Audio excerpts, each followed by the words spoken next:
Segunda técnica de venda, você sempre tem que perguntar muito. Sempre pergunte muito e leia as respostas muito bem. Eu escrevi aqui, leia as perguntas no roteiro. Leia as respostas muito bem, beleza? Então, por quê? Qual é essa lógica? Primeiro, isso é para a tua vida. Para a tua vida. Para qualquer tipo de relacionamento teu. Seja relacionamento amoroso, seja relacionamento com teus familiares, amigos, pessoas. Isso é uma maneira mais agradável de se relacionar com as pessoas. Você perguntar, você demonstrar interesse sobre a vida daquela pessoa, cria uma série de benefícios para aquela relação, torna uma relação mais saudável. Mas eu não vou falar disso, eu vou falar mais sobre essa parte da relação sua com o seu interessado, com o interessado nas suas aulas. Por quê? Porque hoje em dia não, né? Não sei se hoje em dia ou sempre foi assim, mas as pessoas, elas querem muito falar, elas nunca querem ouvir, né? Você chega em casa aqui, você chega em casa e fala: ah, nossa, que dor no... Isso aqui eu ouvi do Leandro Carnal. Tinha uma época que eu gostava de olhar as aulas dele, assim. Hoje em dia, não sei porque perdi essa rotina, mas o Leandro Carnal é um professor de história e tal, é bem popularzinho, assim, na internet, enfim. E ele falou assim, o cara chega em um ambiente e fala, tô com dor no joelho, o outro, eu tô com dor nas costas. Ou seja, não é, tô com dor no joelho. Por que tá com dor no joelho? O que aconteceu? Então, as pessoas querem falar, né?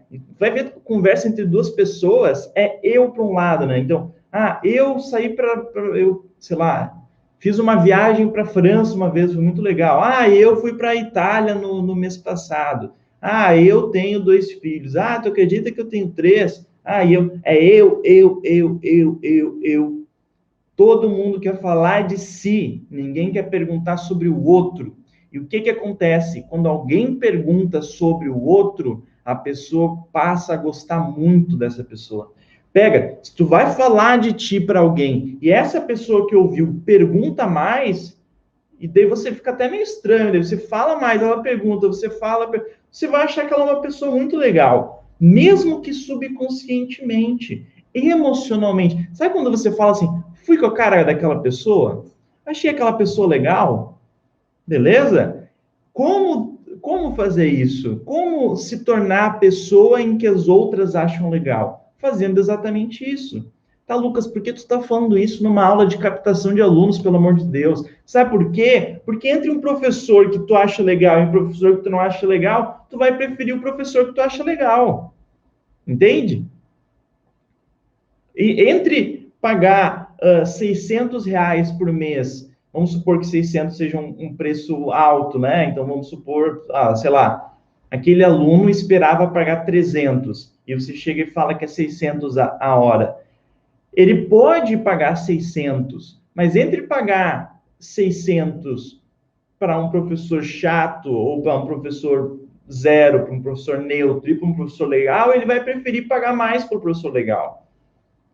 Entende? Entre começar mês que vem ou começar agora, o que pode definir se o professor é legal ou não? Então, tudo isso ajuda. E essas informações são muito baseadas em preconceitos, sim. Ou até, não preconceitos puros, mas entre esses conceitos que são criados a partir da primeira conversa que tu tem com o aluno. Essa primeira impressão. Beleza? Então, hoje em dia está todo mundo angustiado porque ninguém nunca é ouvido, todo mundo só quer falar e acaba que todo mundo fica ignorado. E tu, como professor, tanto para os teus interessados nas tuas aulas, tanto para os teus possíveis alunos, quanto e principalmente para os teus alunos, tu não tem que ser essa pessoa. O professor não é o que fala, é o que ouve. Olha que doido, né? Porque é uma concepção enraizada de que a aula é justamente o fato do professor ficar falando e o aluno ficar ouvindo. Quando deveria ser o contrário. Porque é impossível ensinar sem ouvir o aluno antes. Certo? Pois é, mas é verdade. Ou tu vai acabar ensinando para as paredes. Ou tu vai acabar ensinando alguém que não quer aprender aquilo. Então, quantas vezes eu já tive aluna, eu pensei em duas específicas, por isso que veio alunas na cabeça. Tem o caso dessas duas alunas, não sei se tu lembra da Carol, que mora aqui perto. A Carol se tornou minha amiga, é minha amiga até hoje, a gente sai, às vezes ela aparece aqui na live, porque ela é professora de personal trainer, e ela também precisa captar alunos. Mas, enfim, a Carol, ela foi minha aluna de violão, e ela falava muito do antigo professor dela, que ficava ensinando teoria musical, isso, daquilo, mas ela só queria tocar uma música simples. Ela nunca ia utilizar aquele nível de teoria musical que o professor estava querendo ensinar para ela.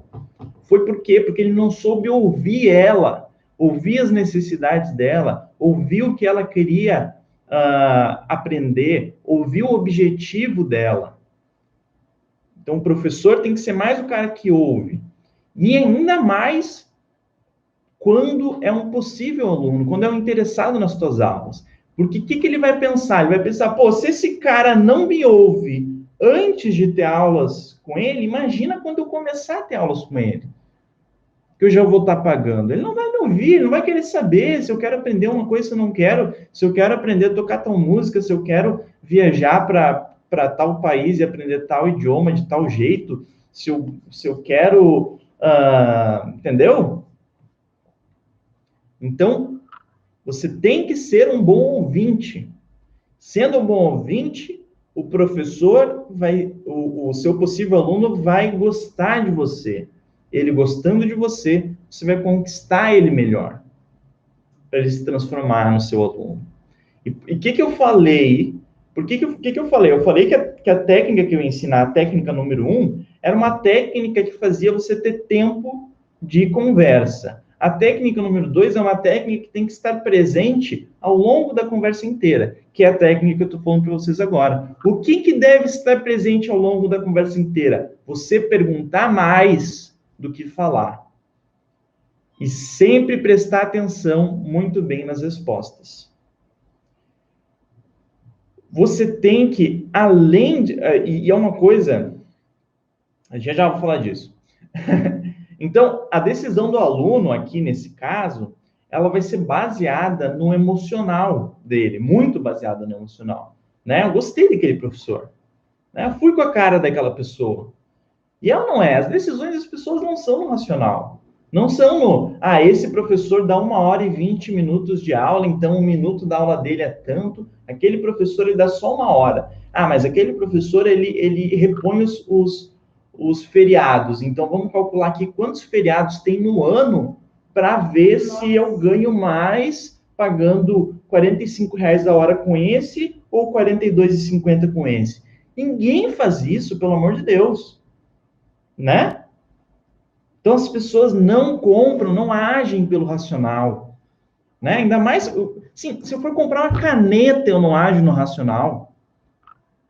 Sabe qual é a prova de que quando eu vou comprar uma caneta no Ágio Nacional, eu estou tão acostumada com essa Bic desse jeito, com azulzinha aqui numa ponta, azulzinha na outra, o laranjinha no meio e ela transparente, estou tão acostumado desse jeito que eu não compro outra.